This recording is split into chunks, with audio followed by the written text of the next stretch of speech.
Hello students, welcome to my channel. Myself A.K. Chaturvedi. Today I teach class 9th science basic concept chapter 1st matters in our surrounding.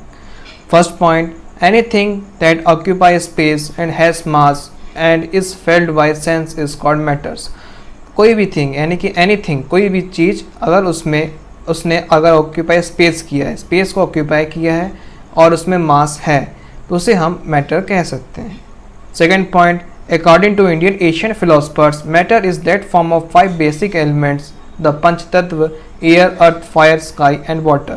हम लोग के जो Indian Asian philosophers हैं उनके हिसाब से matters 5 basic elements का form है जो हैं जिन्हें हम पंचतत्व कहते हैं, जो हैं air, earth, fire, sky and water. Characteristics of particles of matter. Matters की कुछ कैरेक्टरिस्टिक्स जो नीचे दी हुई हैं. फर्स्ट है made of tiny particles. Matters जो हैं बहुत ही टाइनी पार्टिकल से बने हुए होते हैं. Second, vacant space exist between particles. इन पार्टिकल्स के बीच में वैकेंट स्पेस यानी कि एम्प्टी स्पेस, जिसे हम कह सकते हैं एम्प्टी स्पेस या फिर वैकेंट स्पेस, वो एग्जिस्ट करती है. Third point, particles are in continuous motion. Particles जो हैं कंटिन्यूस मोशन में मूव करते रहते हैं in all directions. Particles are in continuous motion. Last point, particles are held together by force of attraction. Particles जो हैं एक दूसरे से अटैच्ड रहते हैं by force of attraction के कारण. Next, states of matters. Basis of classification of types. Matters जो हैं क्लासीफाई किए गए हैं इन 3 पॉइंट्स में. First, base upon particles arrangement agreement.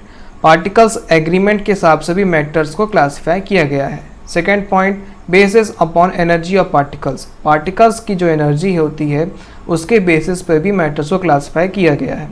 Third point, base upon distance between particles. Particles के बीच में जो डिस्टेंस होती है उसके बेसिस पे भी पार्टिकल्स को मैटर्स को अरेंज किया गया है. फिर 5 स्टेजेस ऑफ मैटर्स. जो मैटर्स के 5 स्टेजेस हैं वो नीचे दिए हुए हैं. इसमें से ओनली 3 आपके कोर्स में है, सॉलिड, लिक्विड, गैस. बाकी प्लाज्मा और बोस आइंस्टीन कंडेंसेट आपके कोर्स में नहीं है, वो आपके एक्स्ट्रा नॉलेज के यहाँ प्रोवाइड किया गया है. First, solid. Fixed mass, volume and shape. Solid में फिक्स्ड मास होता है, वॉल्यूम होता है, शेप होता है. सपोज करिए आयरन बॉक्स है, उसका पर्टिकुलर मास होगा और उसमें पर्टिकुलर आप उसका वॉल्यूम काउंट कर सकते हैं, उसका पर्टिकुलर शेप है, वो या फिर क्यूब का होगा या फिर क्यूबॉइड का होगा. सेकेंड पॉइंट है inter particle distance are least. इनके बीच में inter molecular force of attraction कम होता है, या फिर हम कह सकते हैं इंटर पार्टिकल डिस्टेंस. पार्टिकल्स के बीच में जो डिस्टेंस है वो बहुत ही कम होता है. Third point, incompressible. आप इसे कंप्रेस नहीं कर सकते, यानी कि आप उसे, क्योंकि इसके अंदर इंटरमॉलिकुलर फोर्स ऑफ अट्रैक्शन ज़्यादा होने के कारण इसके मॉलिक्यूल्स ज़्यादा आसानी से कंप्रेस नहीं हो सकते. High density and do not diffuse. इनके अंदर डेंसिटी बहुत ज़्यादा होती है और ये डिफ्यूज़ आसानी से नहीं हो पाते. डिफ्यूज़ का मतलब होता है स्प्रेड होना, वो ये पॉसिबल नहीं, क्योंकि इनका इंटरमॉलिकुलर फोर्स ऑफ अट्रैक्शन सबसे ज़्यादा होता है, इस कारण से ये डिफ्यूज़ नहीं हो पाते. Next point, inter particle force of attraction are strong. इनके बीच में inter particles force of attraction, particles के बीच में फोर्स ऑफ अट्रैक्शन बहुत स्ट्रांग होता है. Last point, constituent particles are very closely packed. Constituent जो पार्टिकल्स हैं बहुत ही क्लोजली पैक होते हैं, क्योंकि इनके अंदर इंटरमॉलिकुलर फोर्स ऑफ अट्रैक्शन या फिर इंटर पार्टिकुलर फोर्स बहुत ज़्यादा होता है, इस कारण से ये बहुत ही क्लोजली पैक्ड होते हैं. लिक्विड में आइए अब. Second point, liquid.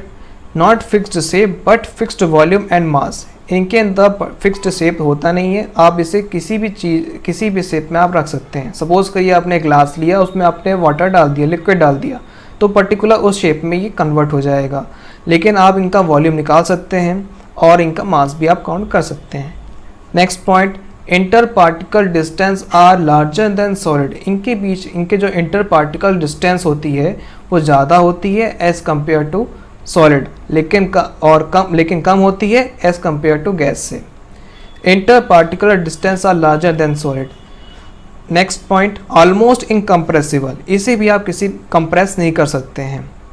Density is lower than solid and can diffuse. इसकी जो डेंसिटी है वो सॉलिड से कम होती है, लेकिन ये स्प्रेड आसानी से हो जाते हैं.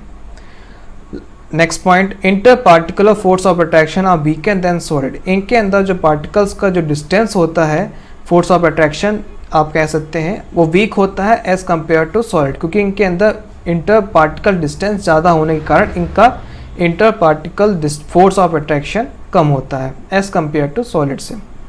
Next point, constituent particles are less closely packed. Constituent जो पार्टिकल्स होते हैं वो लेस क्लोजली पैक होते हैं एज कम्पेयर टू सॉलिड से। सॉलिड में बिल्कुल डेंस में होते हैं, अच्छी खासे वो ज़्यादा क्वांटिटी में होते हैं क्लोजली पैक्ड, लेकिन इसमें क्लोजली पैक ज़्यादा नहीं होते हैं क्योंकि इनका इंटर पार्टिकल डिस्टेंस कम होने के कारण। Next point, gas neither fixed shape not fixed volume. इसमें ना ही फिक्स्ड शेप होता है ना ही फिक्स्ड वॉल्यूम होता है।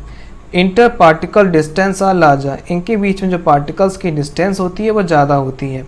हाईली कंप्रेसिबल, ये बहुत ज़्यादा कंप्रेस हो, आसानी से आप इसे कंप्रेस कर सकते हैं, इनकी कंप्रेसिबिलिटी ज़्यादा होती है as compare to solid and liquid से। डेंसिटी इज़ लीस्ट, ये डेंसिटी इनकी बहुत ही कम होती है एज़ कम्पेयर टू सॉलिड और लिक्विड से। और इजली डिफ्यूज़, ये आसानी से डिफ्यूज़ हो जाते हैं, स्प्रेड हो जाते हैं। Inter particle force of attraction are weakest. इनके बीच में जो पार्टिकल्स का जो फोर्स ऑफ अट्रैक्शन होता है वो बहुत कम होता है, क्योंकि इनके अंदर इंटर पार्टिकल डिस्टेंस कम होने के कारण, ज़्यादा होने के कारण ये आसानी से स्प्रेड हो जाते हैं।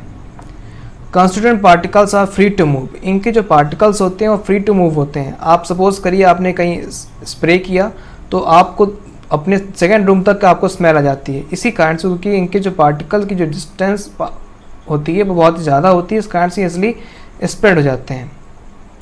Next point, plasma not evaluated का मतलब है ये आपके कोर्स में नहीं है।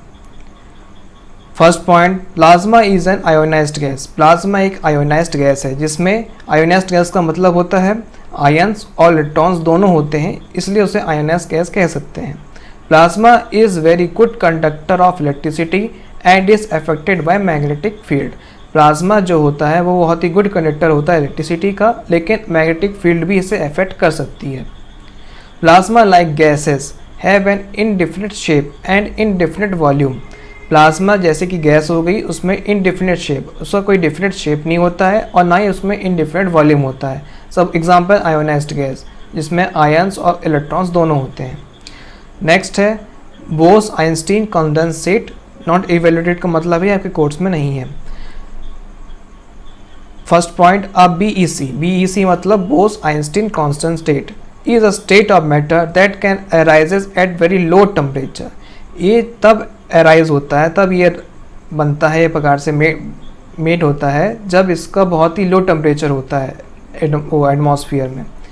Scientist who works with the Bose Einstein condensate receive a Nobel prize for this work in 1995। जो साइंटिस्ट बोस आइंस्टीन कंडेंसेट के पे वर्क कर रहे थे उन्हें नोबेल प्राइज़ दिया गया था 1995 में। Next point, the BEC is all about molecules that are really close to each other, even closer than atoms in a solid। वो उन मॉलिक्यूल्स को हम कहते हैं BEC, हम उन मॉलिक्यूल्स को कहते हैं जो बहुत ही क्लोज होते हैं, इतने क्लोज होते हैं कि एटम्स जो जितने पास होते हैं उससे भी ज़्यादा क्लोज होते हैं मॉलिक्यूल्स, उन्हें हम BEC कह सकते हैं। Microscopic explanation for properties of solid. First है, solid have a different shape and a different volume because the particles are locked into place.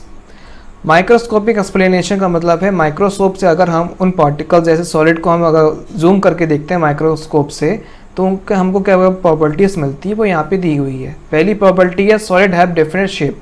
Solid का एक पर्टिकुलर शेप होता है जिसमें डिफरेंट वॉल्यूम होता है, बिकॉज ये इसलिए है क्योंकि particles are locked into place, क्योंकि उसके जो पार्टिकल्स हैं वो हाईली पैक्ड होते हैं, या फिर आप उसे लॉक कह सकते हैं। Second point, solid do not flow easily. Solid को हम इसलिए फ्लो नहीं कर सकते क्योंकि particles can not slide past one another, क्योंकि पार्टिकल्स जो हैं आसानी से उसमें स्प्लिट नहीं हो सकते, इस कारण से उसे हम लोग नॉट फ्लोवेबल, इसलिए वो इजली फ्लो नहीं हो सकता। Last point, solid are not easily compressed. Solid easily compress नहीं होता क्योंकि because there is little free space between particles, क्योंकि उनके बीच में जो पार्टिकल्स की जो डिस्टेंस होती है बहुत ही कम होती है।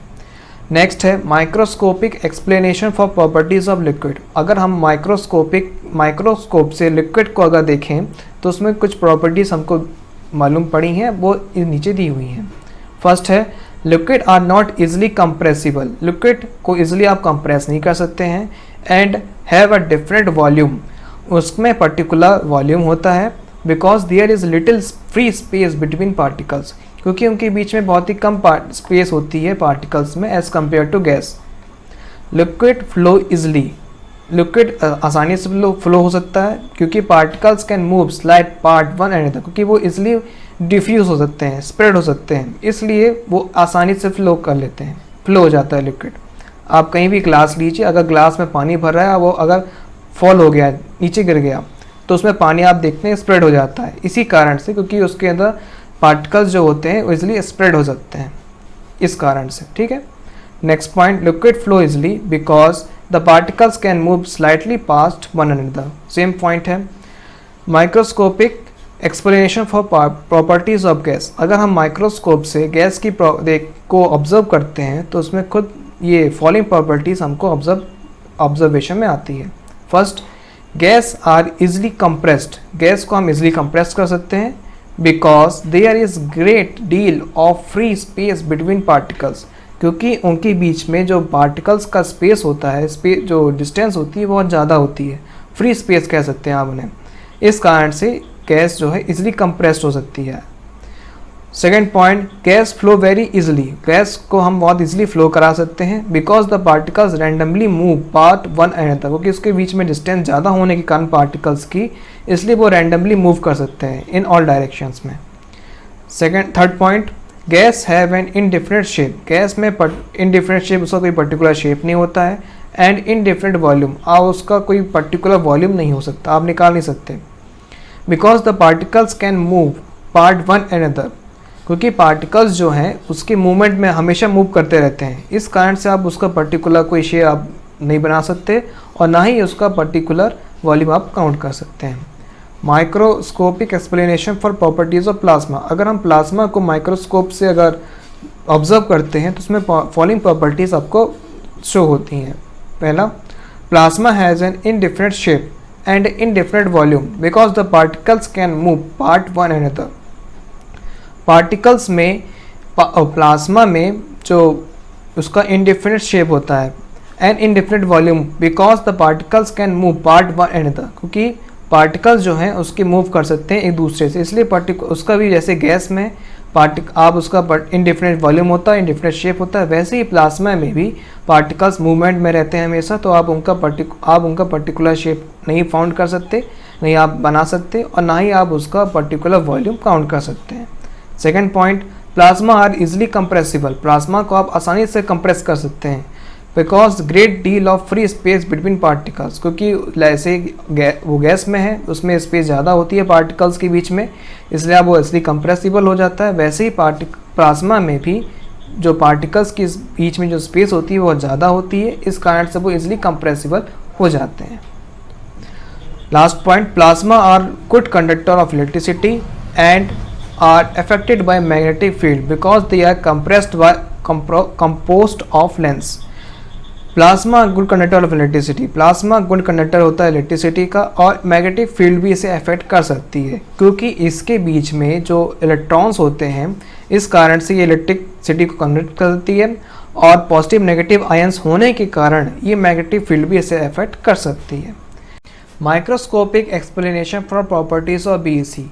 अगर हम माइक्रोस्कोप से बोस आइंस्टीन कंडेंसेट को हम ऑब्जर्व करेंगे तो हमको फॉलोइंग प्रॉपर्टीज शो होती हैं। First, particles are less energetic than solid. Particles जो होते हैं बोस आइंस्टीन कंडेंसेट के बहुत ही लेस एनर्जेटिक होते हैं एज कम्पेयर टू सॉलिड, क्योंकि वो बहुत ही लो टेम्परेचर में एग्जिस्ट करते हैं इसलिए। Second point, particles are literally indistinguishable because they are locked into small spaces.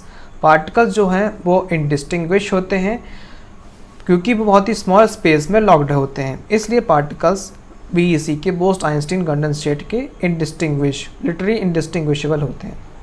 Third point, Bose Einstein condensate show super fluidity. Bose Einstein condensate जो है सुपर फ्लूइडिटी को शो करता है, क्योंकि पार्टिकल जो है इजीली फ्लो कर देते हैं विदाउट फ्रिक्शन, इसलिए BEC Bose Einstein condensate super fluidity को शो करता है। नेक्स्ट है interchange in state of matters. First, water can exist in 3 states of matter. First है सॉलिड एज आइस। वाटर को हम अगर सॉलिड हो गया, वो कोल्ड कर दिया जाए, फ्रीज कर दिया जाए, तो वो आइस में कन्वर्ट हो जाता है। अगर लिक्विड है तो फैमिली वाटर यानी ड्रिंकिंग वाटर आप कह सकते हैं। And gas as water vapour. Gas अगर गैस में है तो वाटर वेपर मान लीजिए आप। Sublimation, the change of solid directly into vapor on heating and vapor into solid on cooling. Example ammonium chloride, camphor and iodine. अगर solid directly change होता है वेपर में हीटिंग करने पे और वेपर डायरेक्टली चेंज होता है सॉलिड में कूलिंग करने पे, उसे हम कहते हैं सब्लिमेशन। एग्जाम्पल में ammonium chloride, camphor and iodine, ये तीनों इस प्रॉपर्टी को शो करते हैं। Next, effect of change in temperature. Temperature effects on heating a solid variously depends on the nature of the solid and the conditions required in bringing the change.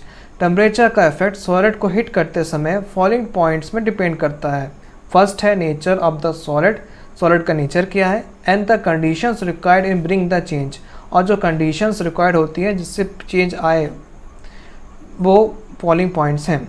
First, on increasing the temperature, temperature अगर increase करते हैं solid का, the kinetic energy of the particles increases, जिससे particles जो solid के हैं उनकी kinetic energy increase हो जाती है। Which overcomes the force of attraction, जिनसे force of attraction between the particles of solid increase हो जाते हैं।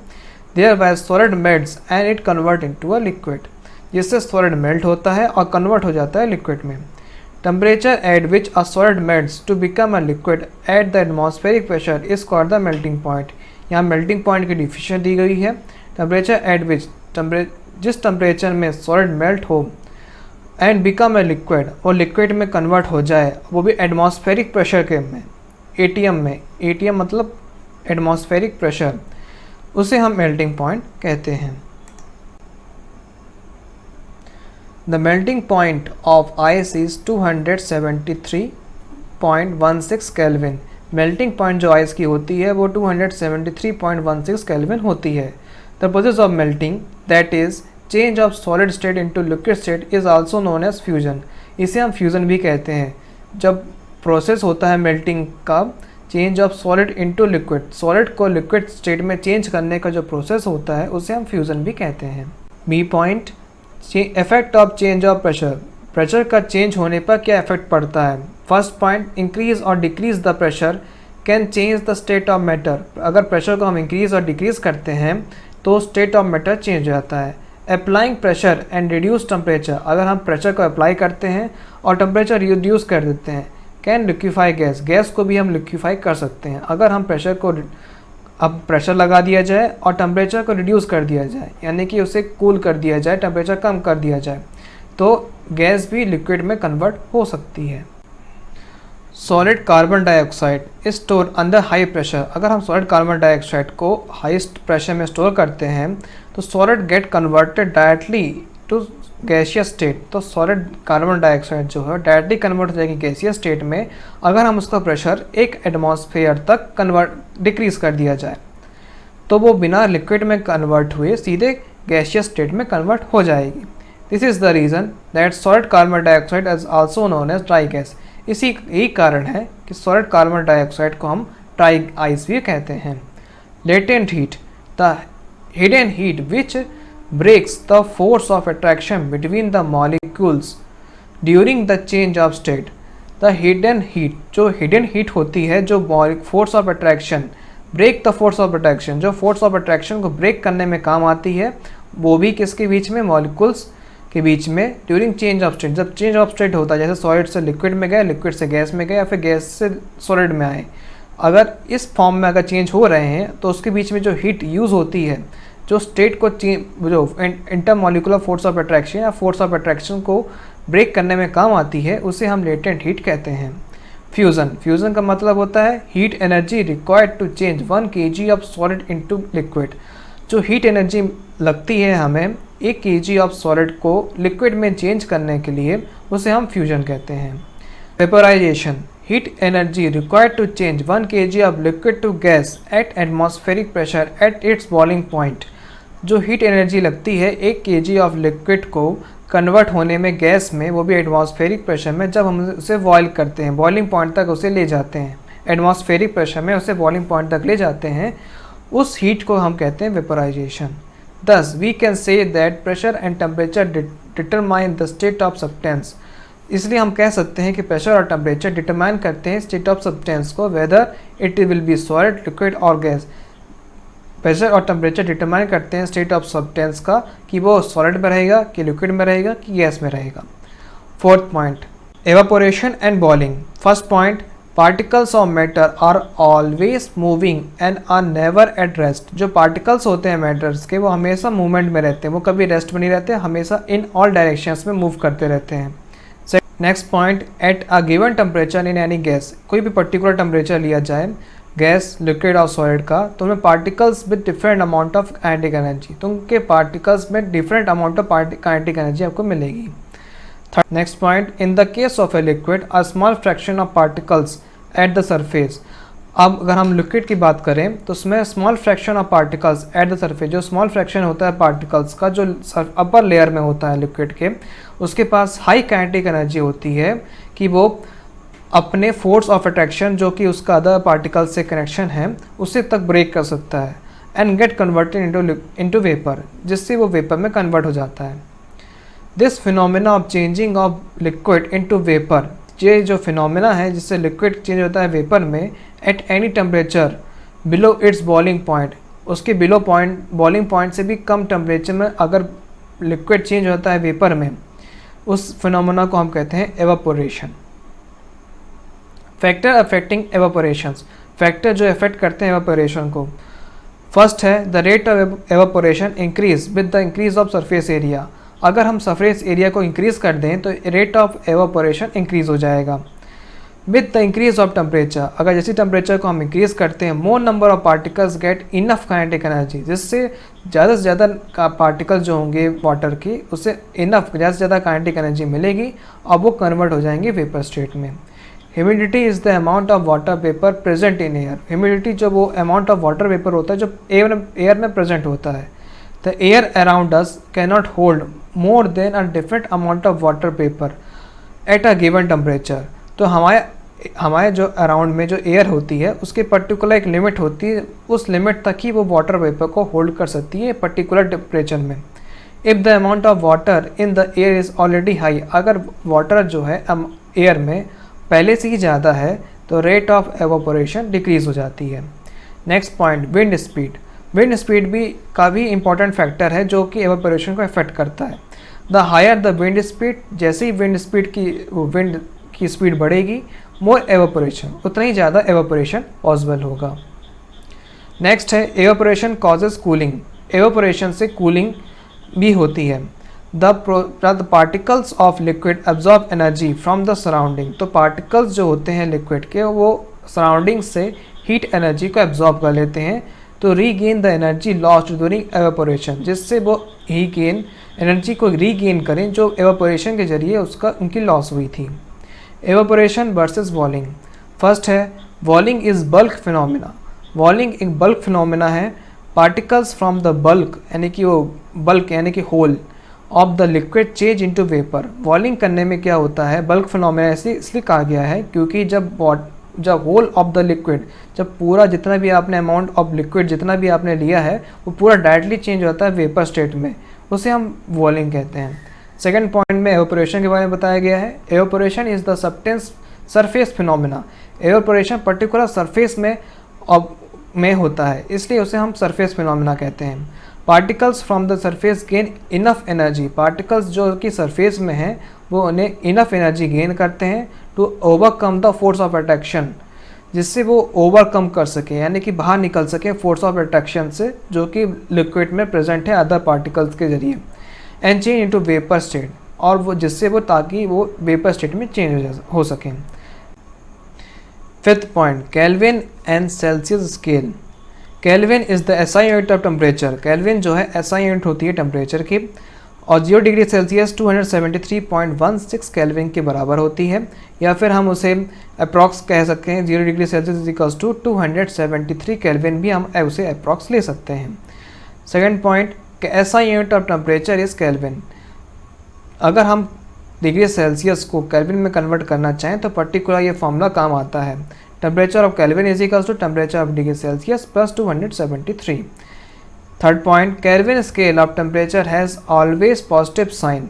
जो केल्विन स्केल होती है टेम्परेचर की, उसमें हमेशा पॉजिटिव साइन होता है, hence regarding as better scale than Celsius, इसलिए हम उसे बेटर स्केल काउंट करते हैं सेल्सियस से। एटमॉस्फियर ATM, उसे हम ATM से भी शो करते हैं एटमॉस्फियर को, is a unit of measuring pressure exerted by a gas. ये ATM को हम, ये यूनिट होता है मेज़र करने के लिए प्रेशर को, वो भी गैस की। The SI unit of pressure is pascal. SI unit जो प्रेशर का है वो पास्कल है।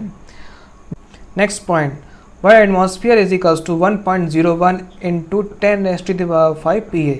पर एटमॉस्फियर की वैल्यू 1.01 इंटू 10⁵ पास्कल्स होती है। The pressure of air in atmosphere is called atmospheric pressure. जो प्रेशर होता है एयर में उसे हम एटमॉस्फेरिक प्रेशर कहते हैं। The pressure atmospheric pressure at sea level is 1 atmosphere. अगर हम सी लेवल में जा करके एटमॉस्फेरिक प्रेशर को काउंट करेंगे तो वो 1 एटमॉस्फियर आएगा, and is taken as a normal atmospheric pressure. इसे हम नॉर्मल एटमॉस्फेरिक प्रेशर कहते हैं। Thank you, have a nice day.